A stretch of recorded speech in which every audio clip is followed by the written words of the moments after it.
মৰমৰ ছাত্ৰ-ছাত্ৰীসকল, তোমালোকক মই মোৰ NB এডুকেশ্যন চেনেলটোলৈ স্বাগতম জনাইছোঁ।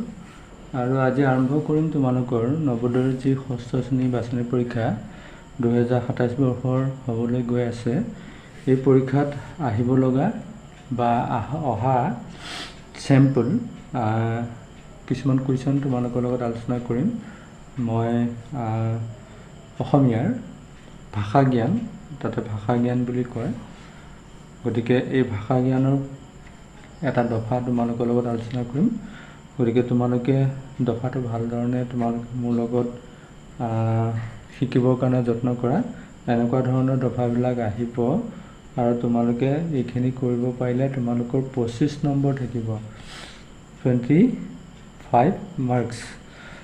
গতিকে এই 25 নম্বৰটো তোমালোকে কেনেকৈ সহজতে তোমালোকে কেৰি কৰিব পাৰিবা তাৰ আভাসবিলাক এই ভিডিঅ'বিলাকত তোমালোকে পাবা। গতিকে বলাচোন আমি আৰম্ভ কৰোঁ। আৰু আৰম্ভ কৰাৰ আগতে তোমালোকক এটা কথা কওঁ, মোৰ চেনেলটোত তোমালোকৰ এই নৱোদয়ৰ ষষ্ঠ শ্ৰেণীৰ বাছৰ পৰীক্ষাত অহা প্ৰশ্নবিলাক আলোচনা কৰি থোৱা আছে, বহুবিলাক প্ৰশ্ন। গতিকে এই প্ৰশ্নখিনি তোমালোকে কি কৰিবা, চেনেলটোত গৈ প্লে'লিষ্টত গৈ ক্লিক কৰি পেলাই তোমালোকে চালে বহুতখিনি উপকৃত হ'ব পাৰিবা। আৰু এইকেইদিন তোমালোকে মোৰ লগত যদি সহযোগ কৰা তেতিয়াহ'লে তোমালোকে নিশ্চয়কৈ এই নৱোদয় পৰীক্ষাত হ'বলগীয়া পৰীক্ষাত তোমালোকে পাছ কৰিবলৈ সক্ষম হ'বা।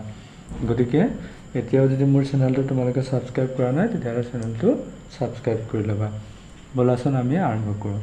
এনেকুৱা দফা তোমালোকক 4টা দিব, 5টাকৈ কুৱেশ্যন থাকিব, 4টা দফাত, অৰ্থাৎ পেৰেগ্ৰাফত কি থাকিব,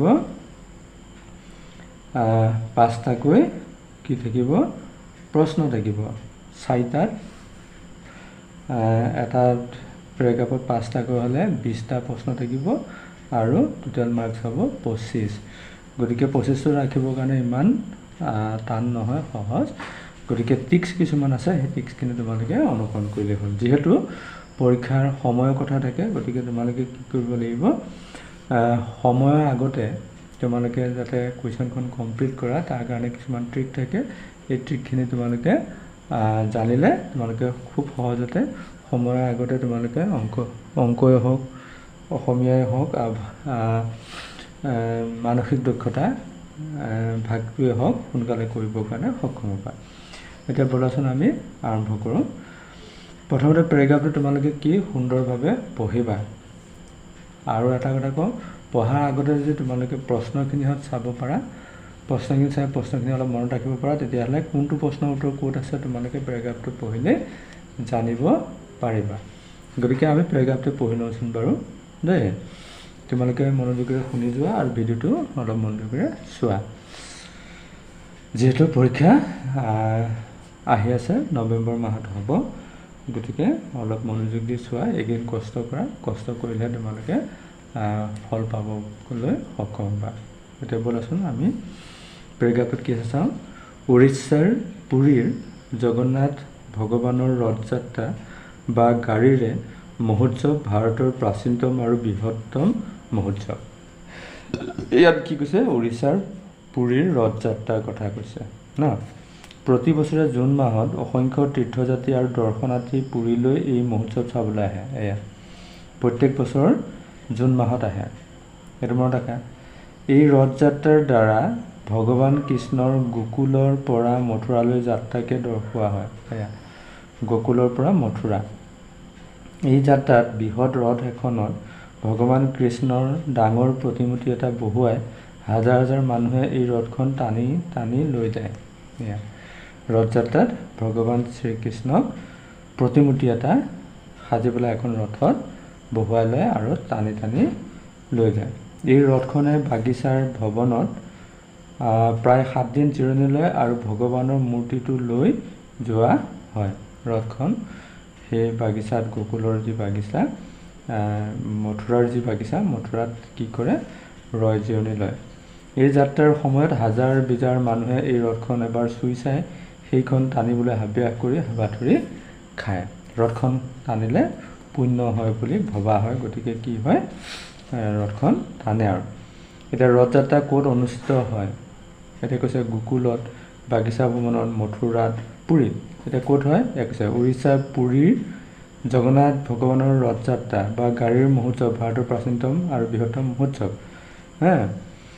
এতিয়া ক'ত হয় পুৰীত এইটো চোৱা উৰিষ্যাৰ পুৰীৰ জগন্নাথ ভগৱানৰ ৰথযাত্ৰা ইয়াৰ ৰথযাত্ৰা ক'ত হয় উৰিষ্যাৰ পুৰীত গতিকে ইয়াৰ পুৰী আমি এটা প্ৰশ্নটো পাই গ'লোঁ অৰ্থাৎ 1.25 নম্বৰ আমি পালোঁ তাৰপিছত 52 নম্বৰ প্ৰশ্ন এইটো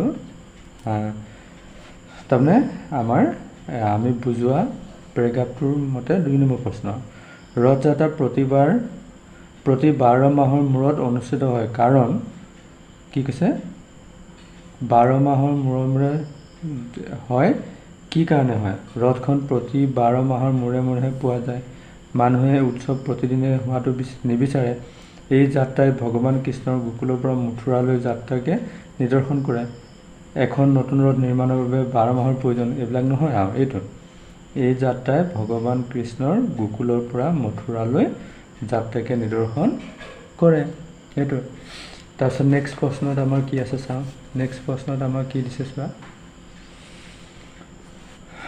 ভগৱান কৃষ্ণৰ প্ৰতিমূৰ্তিটো এসপ্তাহ ক'ত ৰখা হয় বাগিচাৰ ভ্ৰমণত আমি পাইছিলোঁ নহয় বাগিচাৰ ভ্ৰমণত সেয়া ক'ত ৰখা হয় এইটো এই ৰথখনে বাগিচাৰ ভৱনত প্ৰায় 7 দিন জিৰণি লয় আৰু ভগৱানৰ মূৰ্তিটো লৈ যোৱা হয় সেয়া ৰথখনে বাগিচাৰ ভৱনত 7 দিন কি কৰে ৰয় সেয়া ভগৱান কৃষ্ণৰ প্ৰতিমূৰ্তিটো এসপ্তাহ ক'ত ৰখা হয় বাগিচাৰ ভৱনত তাৰপিছত কি কৈছে এই যাত্ৰাত ইয়াত কেনে ধৰণৰ যাত্ৰাৰ কথা কোৱা আছে গোকুলৰ পৰা মথুৰালৈ আৰু মথুৰাৰ পৰা গোকুললৈ পুৰীৰ পৰা গোকুললৈ এইটো গোকুলৰ পৰা মথুৰালৈ এই যাত্ৰা ৰথখন গোকুলৰ পৰা মথুৰালৈ যায় হয় না গতিকে গোকুলৰ পৰা মথুৰালৈ এইটো প্ৰশ্নৰ উত্তৰটো ইয়াতে শুদ্ধ হ'ব তাৰপিছৰ প্ৰশ্নটো চোৱা হাজাৰ লোকে এই ৰথখন এবাৰ চুই চাবলৈ হাবিয়াস কৰি হাবাথুৰি খায় ইয়াত মানুহৰ মনৰ কেনে অৱস্থাৰ কথা কোৱা হৈছে চুই চাবলৈ ভক্তিভাৱ জিজ্ঞাসু গুৰুত্ব ভক্তি অন্ধবিশ্বাস কোনটো আমাৰ কি হ'ব ভক্তি ভাৱটো হয় না চুই চাবৰ কাৰণে ভক্তি ভাৱেৰে হয় না মানুহে এটা কি কৰে ভাবে যে এইখন চুই চালে ৰথখন চুই চালে কি হ'ব পুণ্য হ'ব গতিকে ভক্তি ভাৱেৰে তেওঁলোকে কি কৰে ৰথখন চুই চাবৰ কাৰণে চেষ্টা কৰে গতিকে এইখিনি প্ৰশ্ন তোমালোকৰ লগত আলোচনা কৰিছোঁ আজি আৰু পেৰাগ্ৰাফ তোমালোকৰ লগত আলোচনা কৰিম যদিহে ভিডিঅ'বিলাক তোমালোকে চাই থাকা গতিকে আজি তোমালোকে বুজি নিশ্চয় এনেকুৱা পেৰাগ্ৰাফবিলাক আহিলে কৰিব পাৰিবা আৰু আজি যেহেতু ভিডিঅ'টো তোমালোকৰ লগত এই বছৰৰ কাৰণে প্ৰথম বনাইছোঁ গতিকে নিশ্চয় ভিডিঅ'টো তোমালোকে বুজি পাইছা আৰু তোমালোকে মোৰ চেনেলৰ লগত জড়িত হৈ কেনেধৰণৰ ভিডিঅ' তোমালোকক লাগে কি লাগে কি অসুবিধা পাইছা সেইখিনি যদি তোমালোকে কমেণ্ট কৰি মোক সোধা বা জনোৱা তেতিয়াহ'লে সেইধৰণে মই ভিডিঅ' বনাই তোমালোকৰ কাৰণে প্ৰেৰণ কৰিম গতিকে আজিলৈ আহোঁ বাই বাই